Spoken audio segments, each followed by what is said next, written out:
Gereja yang seperti Pujasera, Pak, yang menyediakan semua yang Mhm, dimaui mhm, oleh pengunjungnya, mhm. tidak akan semenarik gereja yang spesifik. Oh, gitu. Action. Conversation is on.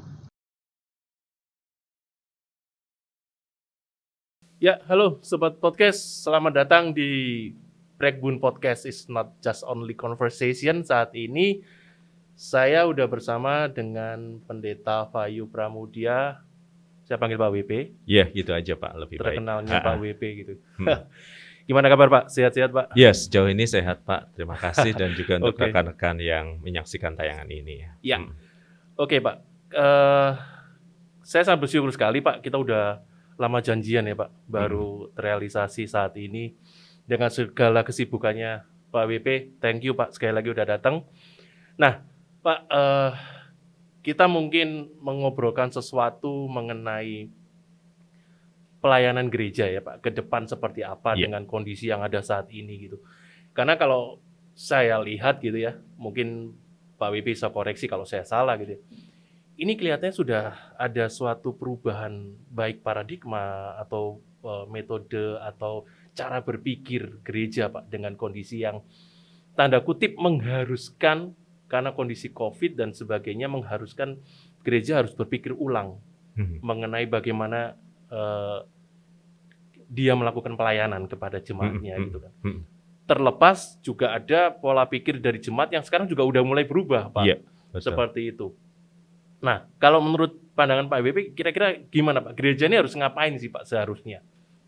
Iya, gereja itu ketika pandemi itu kemudian terjadi 2 tahun yang lalu, saya Iya. masih ingat di bulan Maret, Iya. gereja itu tiba-tiba harus serentak berpindah untuk memikirkan pelayanan online ya Pak ya. Di banyak gereja saya sudah bicara, saya sudah train bahwa pelayanan online ini akan menjadi salah satu opsi di masa depan gitu ya. Iya. Cuman waktu itu kan belum ada urgensinya. Nah, Betul. pandemi ini sebuah disrupsi, perubahan yang menyebabkan gereja kemudian berubah.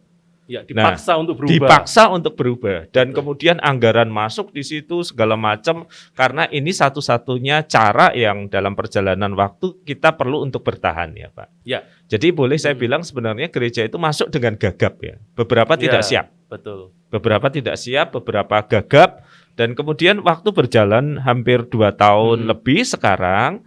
Nah sekarang ini Pak, gereja sudah nyaman, sudah oke, sudah punya macam-macam, tetapi zamannya berubah lagi kan? Ya. Nah ini gimana Pak? Zaman yang berubah lagi ini yang seperti apa Pak? Ini kan seolah-olah kan semua dalam tanda kutip kata digitalisasi itu kan seolah-olah sudah familiar banget gitu kan Pak. Nah, padahal zaman yang berubah ini Pak, gitu yang digital ini sepertinya bukan satu-satunya pilihan lagi sekarang. Sekarang kita sudah bisa ketemu lagi tatap muka, kalau istilah teknisnya mungkin kita sudah bisa analog gitu ya. Ya. Okay. Nah, sementara gereja masih menikmati euforia segala hal yang terkait dengan dunia digital. Kadang-kadang malah menurut saya ngomongnya rada kejauhan gitu ya Pak ya. Gereja ini kan sudah punya pengalaman gagap ketinggalan. Lalu ada metaverse, tidak ingin gagap, ngomongnya terlalu jauh menurut saya. Bahkan kadang-kadang pengambil keputusan itu misalnya yang terkait dengan metaverse ya. Dia pernah nggak sih pakai Oculus itu? Itu saya VR. kemarin coba Pak, berat itu loh, nggak enak itu loh pakai Oculus itu beneran. Gini Pak, Iya.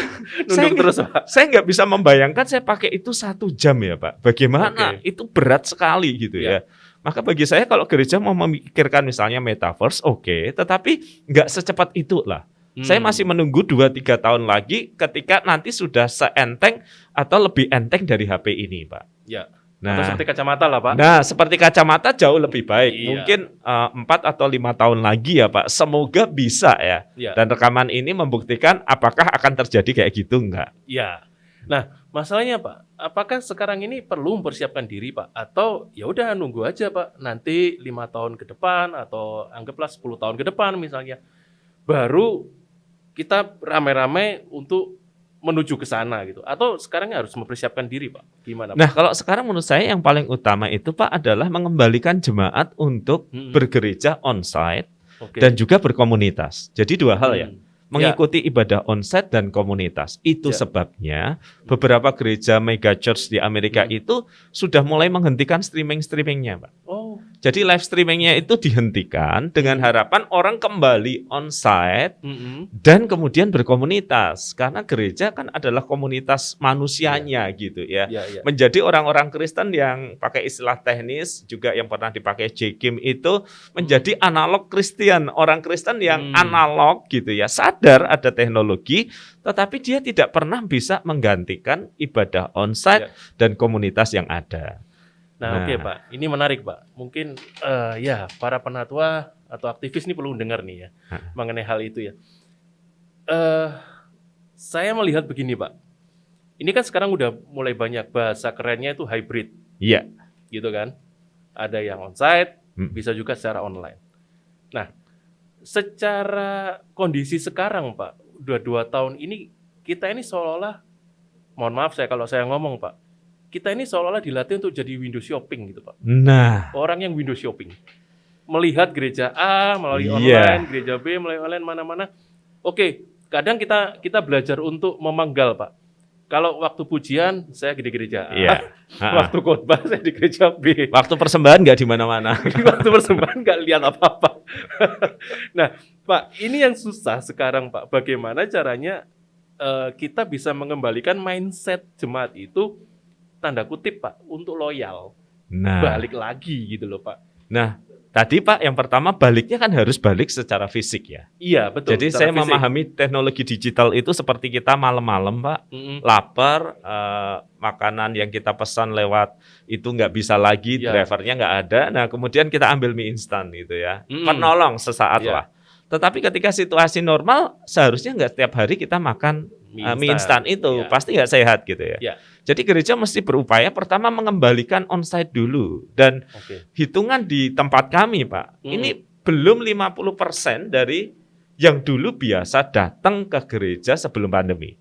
Kecuali Jumat Agung kemarin ya Pak, kecuali Paskah gitu ada ya. momen-momen khusus. Itu akan ada mujizat gitu loh, nggak usah ngapain yang datang juga rame gitu ya. Iya betul. Tapi regularly saya rasa banyak gereja yang hadir onsite itu masih 30-40% dibanding yang lain. Nah ini pertanyaannya pertama, apakah mereka malas datang onsite? Hanya nonton gitu. Kedua, apakah mereka sebenarnya sudah hilang dari gereja kita? Karena window shopping tadi. Ya, jadi sudah beredar di gereja yang lain dan begitu ada kesempatan onsite, onsite-nya tidak di gereja kita. Onsite-nya bisa di gereja lain. Karena cocok di sana gitu kan. Atau ada juga yang sebenarnya hatinya itu udah di gereja lain, Pak.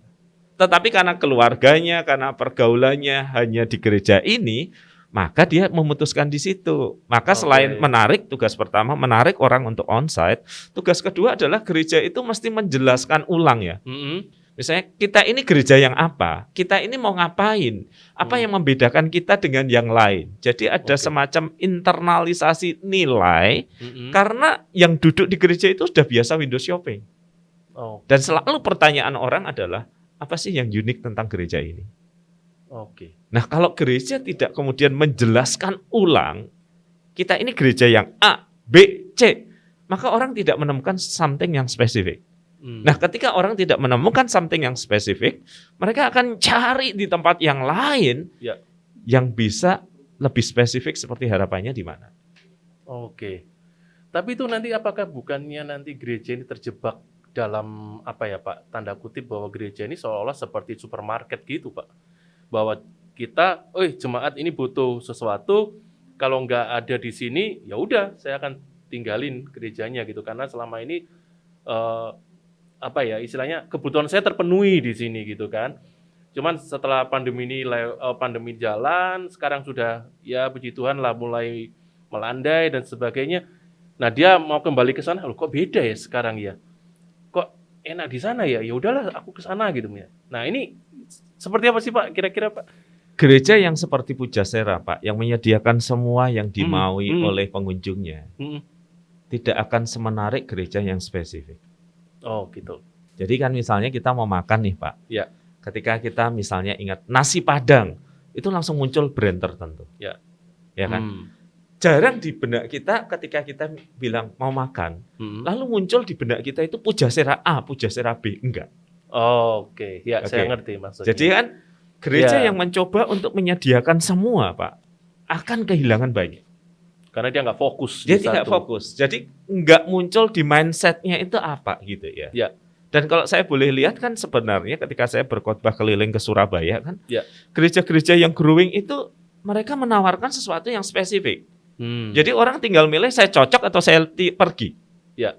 Nah, sedangkan gereja-gereja tertentu mencoba dibuat kayak Pujasera. Kamu pengen ibadah kontemporer? Ada. Kamu pengen khotbah ini? Ada. Kamu pengen ini? Ada.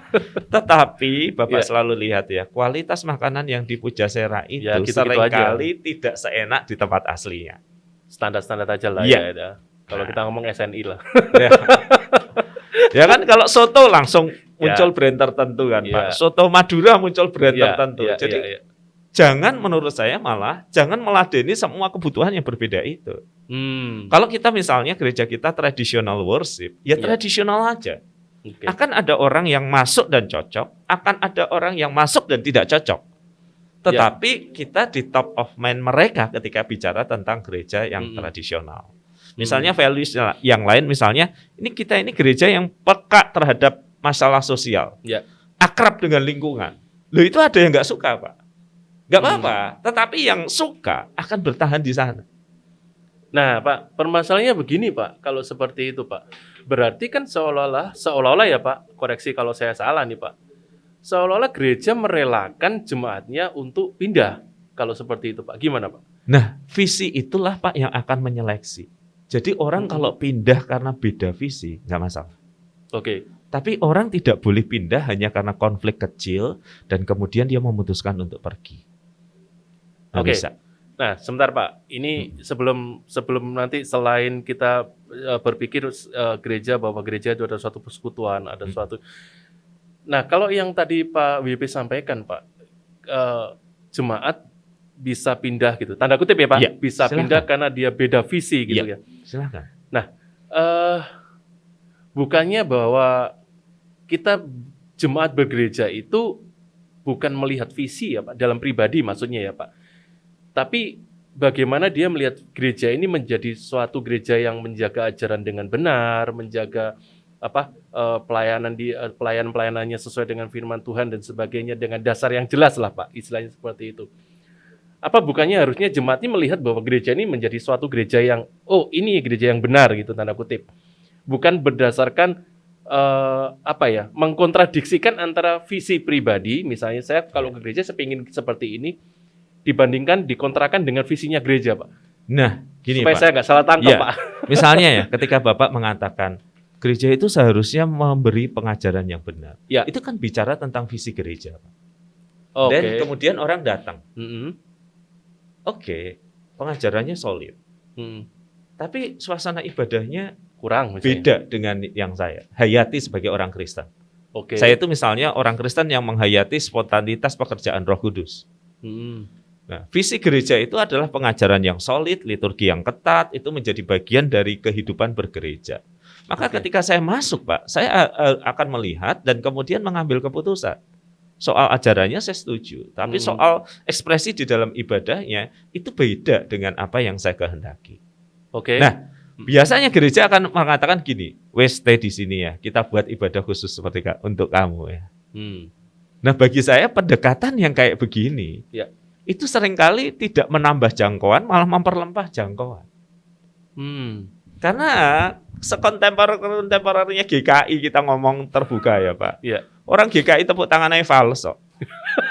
Nggak sesuai ketukannya kok. Iya, gitu iya, loh. iya. Karena nggak dilatih di awal, Pak. Iya, saya contoh ya Pak, sebuah GKI, saya nggak sebut merek. Iya, iya. Dia bilang ibadah kontemporer.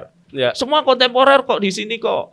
Oke, bener kontemporer, bener. Saya khotbah turun mimbar dimarahi. Karena apa, Pak? Itu Banyak kontemporer juga, Pak. itu kan enggak kan. Kalau kamu bicara tentang mimbar kontemporer, salah satunya adalah gerakan dari pengkhotbah itu menjadi dimensi yang penting gitu ya. Oh iya, iya. Iya Dia kan? nggak fokus di Iya kan? mimbar. Nah, kan berarti kan kamu boleh bilang gerak kanan itu ibadah kiri. kontemporer gitu ya. Tapi turun dari mimbar dimarahin. Kamu bilang itu ibadah kontemporer. Iya. Tapi saya angkat tangan, ekspresi kontemporer juga sebaiknya tidak. Loh, Iya. kontemporernya di mana gitu loh, Pak. Iya, iya. Jadi iya. gereja bagi saya itu mesti punya visi jelas. Kita ini traditional worship. Hmm. Kita itu mengalami Tuhan di dalam keteraturan dan ketertiban. Kalau kamu nggak cocok, kamu pengen nyari ekspresi yang lain, saya tidak akan menyodorkan yang kamu mau. Karena apapun yang disodorkan, tukang nasi Padang membuat capcay juga nggak akan hebat kan, gitu ya Pak. Jadi lebih baik kalau kamu berkata leave, pamit, silahkan. Saya nggak pernah menghalangi orang yang mau pindah ke gereja lain, Pak. Ya. Apalagi ketika orang merasa, Pak, saya cocok, tapi ininya saya nggak cocok. Oke, please go. Ini bukan gereja saya nggak mati bagi dia, Kristus yang mati bagi dia. Kalau kemudian dia bisa jadi sesuatu yang lain kan oke, Pak. Jadi bagi saya gereja berhentilah jadi mentalitas mau menyediakan semua yang ingin dibutuhkan jemaat. Kamu ingin doa tenang ada di sini, kamu ingin doa yang ekspresif ada di sini, kamu pengen ini. Tapi semua yang disediakan rata-rata kualitasnya tidak akan hebat seperti provider aslinya. Ya. Nah, berarti Pak, kalau seperti itu Pak WP, tidak ada jemaat yang loyal 100% dong, Pak. Loyalitas hanya pada Kristus, Pak. Karena gerejanya bisa salah. Gerejanya bisa keliru. Jadi loyalitas saya tidak boleh pada gereja karena gereja saya bisa salah. Dia bisa mengambil keputusan yang keliru gitu ya. Karena itu loyalitasnya tentu pada Kristus kan, Kristus yang mati ya. Penatua nggak pernah mati, pendeta mungkin setengah mati gitu ya. Jadi ketika saya merasa bahwa ini gereja udah nggak seperti yang saya harapkan nih Pak. Misalnya kan gini, ada banyak isu itu gereja berbeda kan Pak. Misalnya isu yang paling kemudian membuat gereja seringkali terbelah itu, sinode terbelah itu misalnya isu tentang LGBT. Nah ketika seseorang merasa saya nggak cocok lagi dengan pemahaman yang di sini, dia boleh dong geser ke gereja yang lain. Gitu. Tetapi yang dia tidak boleh adalah dia mengatakan saya setia pada gereja ini, saya rajin ke sini, saya ngikut ke sini. Tapi dia terus-menerus merecoki gerejanya sendiri dengan produk-produk yang dia ambil dari gereja lain gitu loh, Pak. Iya. Ya, misalnya di grup WA ya, Pak, di grup WA gitu. Gerejanya punya produksi konten sendiri, nggak pernah di-share. Terus di-share-nya dari gereja yang lain. Wah, ini, Pak. Kalau di gereja sendiri banyak kritikan. Bagi gini, buat apa kamu ada di sini gitu loh. Iya. Terima kasih Pak sudah menyuarakan suara hati. Enggak suara hati saya juga sih, Pak. Kadang-kadang gemes gitu loh ya. Iya. Nah, kadang-kadang gemes. Oke, Pak. Saya mengerti poinnya, Pak. Berarti jemaat ini dalam artian fokus kepada Kristus gitu. Jangan fokus pada gerejanya. Kalau fokus pada gerejanya, toh tanda kutip Pak, gereja ini mengelola manusia dan nggak ada yang bisa memuaskan dari anggaplah 1.000 jemaat terpuaskan semua gitu, nggak ada gitu kan? Nggak ada Pak. Dan bagi saya simpel, kalau kamu nggak ngerasa cocok, ya pindah. Ya. Tapi jangan ngerecokin. Kalau di denominasi lain Pak, malah teman saya bilang secara lugas gini, kalau kamu nggak bisa mendukung visi pastornya, visi gembalanya, ya kamu cari sendiri gembala yang cocok untuk kamu dukung visinya. Nah, itu barangkali bahasa halusnya ya. Iya. Pak. Barangkali di gereja-gereja tradisional ini seringkali adalah hal-hal seperti itu enggak dipercakapkan gitu loh Pak. Kadang-kadang ada orang merasa bangga ketika dia menjadi oposisi. Di gereja itu merasa bangga gitu. Oh gereja ini terlalu gini, saya menghadapinya gini. Oh gereja itu terlalu modern, saya mencegahnya. Saya bilang enggak ada pelayanan jadi oposisi di gereja. Nah, tapi kalau misalnya kita ngomong Pak, gereja tradisional gitu ya. Tadi saya sempat berpikir bahwa kata tradisional ini kan seolah-olah dianalogikan kuno gitu kan Pak. Nah sedangkan zaman sudah berubah gitu kan. Nah ini apakah tidak berpengaruh kepada jemaat muda Pak? Kalau yang jemaat tua soal dansa Pak bisa gitu kan. Tapi yang muda nggak ada Pak dansa. Saya jawab dengan sangat spesifik ya Pak. Iya boleh Pak. Gereja Katolik di dekat Ngagel itu nggak pernah sepi. Kaum muda tetap datang. Jadi ketika zaman berubah, jangan dipikir yang eksis itu hanya yang kontemporer. Tetapi ketika mereka lelah dengan semua ekspresi kontemporer itu, mereka balik kepada yang tradisional. Atau mencari tradisional yang dikemas ulang tampilan luarnya kontemporer, Pak. Bisa jadi. Nah sekarang itu di era pandemi itu tadi ya, ketika kita mencoba untuk menarik orang kembali ke gereja kita sadar mereka sudah window shopping, membawa banyak pengalaman, mencicipi banyak hal. Nah sekarang ini mulai banyak perintisan gereja-gereja di masa pandemi ini Pak, yang mencoba mempertahankan sesuatu yang tradisional dengan ekspresi yang lebih kontemporer.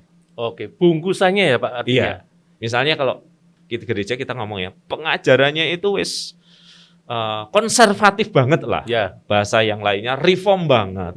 Tetapi ekspresi kulturalnya, ekspresi musiknya itu kontemporer banget.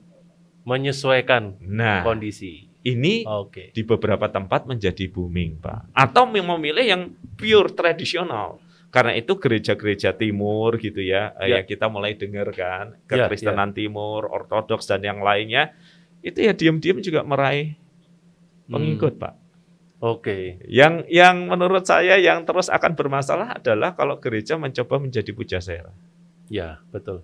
Nggak ada fokus di sana gitu ya, Pak. Kita nggak pernah berpikir habis ini kita makan di pujasera mana, enggak. Tapi habis ini kita makan apa kita kepikiran. Iya, betul. Oke, Pak. Ya, saya ngerti itu. Nah, Pak, selain tadi, Pak, kita mengembalikan gereja gitu ya, Pak, dalam pelayanannya ya, nggak hanya melalui versi digital gitu atau melalui versi online, tapi kita coba meraih jemaat kembali untuk bisa datang secara tatap muka onsite yang memang persekutuan ini kan persekutuan yang sifatnya memang seperti yang tadi Pak Wibi katakan nih analog gitu kan ya. Nah selain itu apa lagi Pak yang harus dilakukan oleh gereja Pak untuk saat ini ke depan? Ya, jadi dia pertama meraih, kemudian pasca pandemi ini harus menegaskan ulang gereja kita kayak apa. Kalau kamu cocok bertahan, kalau kamu enggak silahkan. Yang ketiga urusan serius yang kadang-kadang terdiamkan di gereja adalah masa pandemi ini menyebabkan sebagian orang merasa kurang berperan di gereja, Pak. Bapak bisa menebak ya. Oke, ya. Saya nggak bisa rapat lewat Zoom, awal-awalnya kayak gitu. Ya, Saya nggak mau rapat lewat Zoom dan yang lain. Terus mereka bisa. Tapi sementara mereka nggak bisa ini, generasi muda kan masuk. Ya. Boleh saya bilang semua pelayanan multimedia di gereja, jantung terakhir dari pelayanan gereja dikerjakan kaum muda. Nah, jadi ada orang-orang tertentu yang posisinya menjadi kurang signifikan. Ya. Ada anak-anak muda yang pengalamannya barangkali kurang, tapi posisinya menjadi signifikan.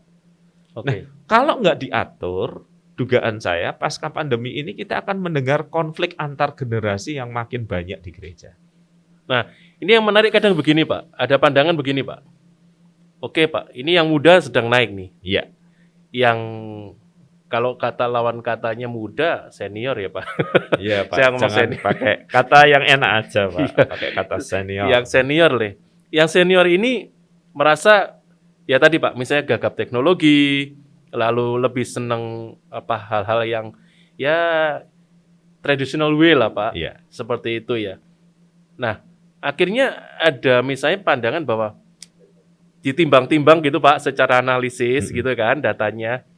Gereja ini ke depan ini yang nurus ini yang muda-muda nih, yang senior-senior ini ya udahlah tanda kutip diabaikan aja, karena yang muda nanti yang akan memimpin jangka waktu yang lebih lama gitu. Yang senior paling tinggal berapa tahun sih? Mohon maaf nih Pak, saya ngomong apa adanya. Nah kira-kira gimana Pak? Ingat Pak, yang senior itu pegang duitnya gereja loh Pak. Jadi kalau Bapak bilang tinggal berapa lama, jangan lupa mayoritas pemasukan gereja masih dari mereka. Iya. Karena aliran uang adalah aliran kuasa. Jangan lupa kan, selalu gitu kan. Itu jadi, di gereja juga Pak? Iya di gereja Pak. Gak hanya di luar ya? Saya kasih contoh yang paling sering saya temuin ya, karena saya banyak di pelayanan media sosial ya. Yang muda idenya bombastis, spektakuler. Yang tua yang beliin alat. Iya. Maka bisa ditebak sensorship dilakukan yang mana. Iya. Udah yang tua.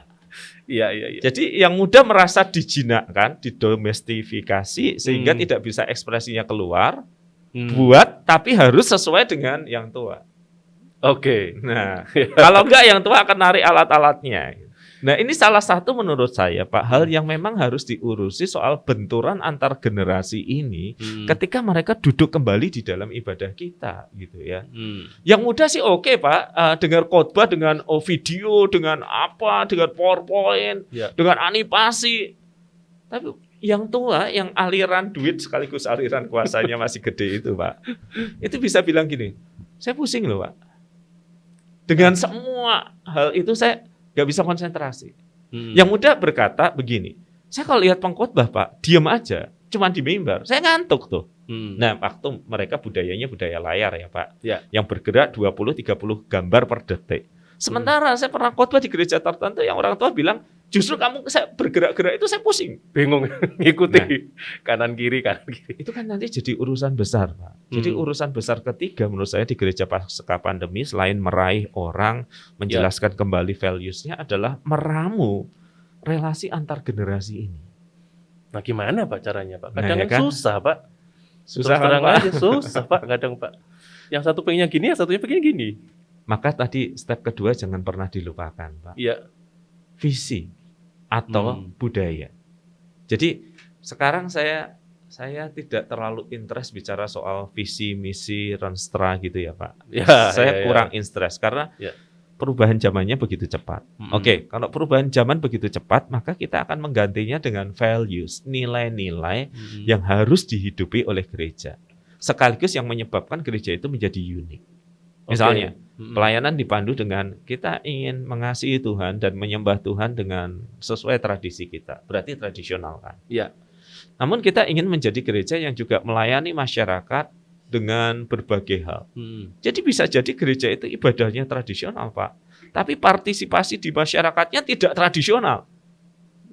Ya, dia bisa menyelenggarakan buka puasa bersama, dia bisa menyelenggarakan mudik bareng, dia bisa menyelenggarakan pemberian vaksin. Jadi ekspresi sosialnya kontemporer banget gitu loh, Pak. Iya. Tapi ekspresi liturginya bisa sederhana. Nah, bisa tradisional. Nah, ini kan yang harus diramu oleh setiap orang, khususnya bagi saya tugas seorang pemimpin untuk meramu. Kita ini nanti jadi gereja yang kayak apa. Dan yang budaya-budaya itulah yang akan menolong harmonisasi hubungan antar generasi ini, Pak. Nah, Pak, satu lagi, Pak. Kadang tuh begini, Pak WP. Orang melihat gereja itu akan melihat fokus kebaktiannya. Iya. Mau nggak mau, Pak, gitu. Karena sentral gereja seluruh kegiatannya ada di hari Minggu, kebaktiannya. Iya. Nah, gimana caranya, Pak, kalau yang muda itu pengennya sesuatu yang lebih tanda kutip modern, sedang yang senior itu ya udahlah yang gini-gini aja nggak apa-apa kok saya gitu. Nah, ini kan susah, Pak, kadang. Iya, kadang itu kemudian banyak gereja juga memikirkan untuk membuat segmen yang berbeda ya, Pak. Ini saya pelajari misalnya suatu kali saya ke gereja Anglikan di Singapura atau gereja First Methodist. Methodist dan Anglikan itu dua gereja yang akar sejarahnya panjang, Pak. Nah, ini sebagai salah satu opsi ya, Pak. Opsi pertama kan saya sudah bilang, gereja itu satu macam aja. Tradisional aja gitu. Bahwa ekspresi kontemporer diizinkan, iya, tapi terbatas. Jadi mayoritas itu yang kontemporer, yang tradisional sesuai dengan values-nya, Pak. Maka yang di lapangan opsi yang kedua yang diambil oleh gereja-gereja lama ini, First Methodist Church Singapore, Anglican Church of Singapore adalah dia menyediakan dua sanctuary, Pak. Dua tempat ibadah. Satu tempat ibadah yang tradisional worship, satu contemporary worship, Pak. Nah, waktu saya pergi ke Anglikan itu, memang yang masih ramai yang traditional worship-nya. Tapi kalau mau contemporary worship ada. Kalau di First Methodist Church, seingat saya waktu itu jalan bareng, Pak. Jadi belok kiri atau belok kanan, gitu. Kata mereka gitu. Belok kanan tradisional, belok kiri kontemporer. Nanti ketemu di tengah di kafe mereka, tempat mereka makan. Makanan memang selalu menyatukan, Pak. Atau bisa dengan kata lain begini nggak, Pak? Misalnya, Pak, sudah saatnya saat ini gereja-gereja ini jangan berpikir selfish gitu. Iya. Jadi ada suatu hubungan yang lebih harmonis lah antar gereja. Karena tanda kutip jemaat ini bisa kita titipkan, Pak. Ini ada jemaat kau pengen ke sini, aku titip ya ke sini ya. Ini bukan lagi tanda kutip mengajak jemaat ini untuk istilahnya, Pak, bukan merebut ya, istilahnya. Pak WP tahu lah. Ngerti. Pak, sejujurnya kalau yang dititipin anggota diakonia semua diem. Malah bersyukur. Iya. Tapi sekali lagi ya, Pak, ya, tiap gereja itu kan ada kebanggaannya sendiri, sehingga ketika yang pindah itu anggota potensial secara keterampilan, potensial secara ekonomi, itu gimana pun ada rasa terluka, Pak. Maka strategi ketiga yang ada di lapangan ya, Pak. Jadi pasca pandemi ini kan gereja bisa pertama tadi menjadi lebih tradisional. Menjadi kita itu ya gini. Fokus. Ya, cocok nilai. Please come or ya go gitu Ya. ya. Yang kedua, ada ekspresi yang berbeda yang diizinkan, tapi masih di dalam satu nama, Pak. Ya. Ya misalnya GKI A ini ibadah kontemporernya atau istilahnya ibadah pemudanya. Strategi yang lain, Pak, yang saya lihat di Indonesia adalah gereja itu mengeluarkan branding baru yang totally different dari yang lama. Jadi misalnya ini di kota A gitu ya, saya nggak bisa sebut terbuka. Ini gereja tradisional banget. Oke. Tapi mereka membuka sebuah gereja dengan brand baru. Cabang gitu Pak maksudnya? Bukan Pak, brand baru. Jadi kalau minuman itu nanti kita nggak di-endorse ya Pak ya. Saya ngasih contoh itu misalnya gini loh Pak. Minuman teh Ori A gitu ya Pak. Iya. Semua produknya Ori A. Oke. Dia mengeluarkan teh varian baru.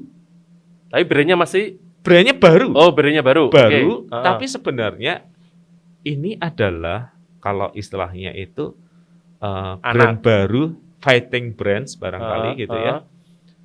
Yang memang totally different dari induknya. Oke. Teh botol A dengan variannya dengan rasa buah-buahan. Ya. Itu beda Pak. Nah, beberapa gereja mengambil strategi ini Pak. Jadi misalnya, ya kenapa dia berbeda dengan kita? Loh doktrinnya sama kok, hanya ekspresi kontemporer-nya berbeda. Atau doktrinnya barangkali beda sedikit, tapi ini biasa ditempatkan sebagai sayap misinya. Untuk penjangkauan. Nah biasanya tempatnya di mana? Kalau nggak di mall, di tempat-tempat yang mereka buat sendiri, mereka sewa untuk itu. Nah ini kan saya boleh bilang ini kan strategi untuk bertahan di tengah perubahan yang ada ya Pak. Mengental tradisional juga nggak salah kok. Ada gereja-gereja yang hidup. Kemudian kasih ruang untuk kebebasan sedikit boleh. Nah karena untuk menghindari konflik udah keluarkan aja brand baru. Nah ini fenomenal nih Pak yang kayak gini nih. Udah banyak Pak? Udah banyak. Di Jakarta, Bandung, Jogja. Oh gitu. Saya sudah ngelihatnya Pak. Bahkan di Surabaya. Nah tinggal sukses atau tidak dia dengan brand barunya kan nanti kita lihat ya. Iya.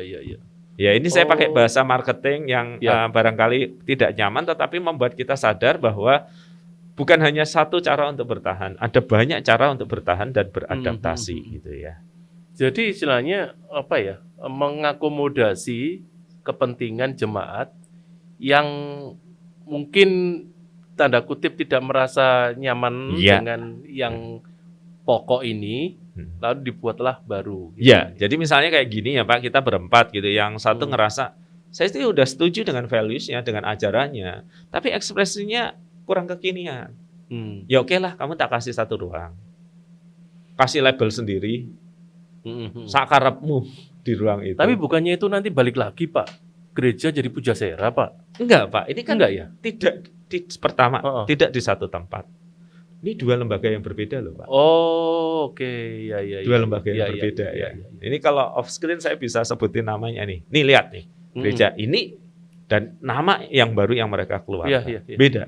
Nah yang mempertemukan mereka adalah tadi nilai-nilai ajaran-ajaran. Tetapi memang dia diberi ruang untuk berbeda, Pak. Manajemennya pun terpisah.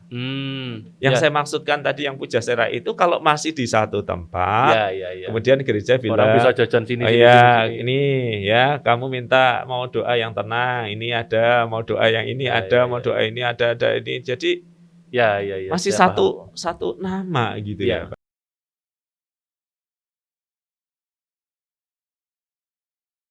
Seperti yang tadi Pak Bibi sampaikan itu. Apakah itu akan jadi tren? Dalam artian begini Pak. Ini kan kadang Pak, tanda kutip ya, gereja-gereja itu, ini bahasa saya terus terang ya Pak ya. Kadang kan agak latah Pak. Iya. Kalau gereja lain dia punya cara begini, yuk kita coba yuk gini. Ini kita coba yuk begini.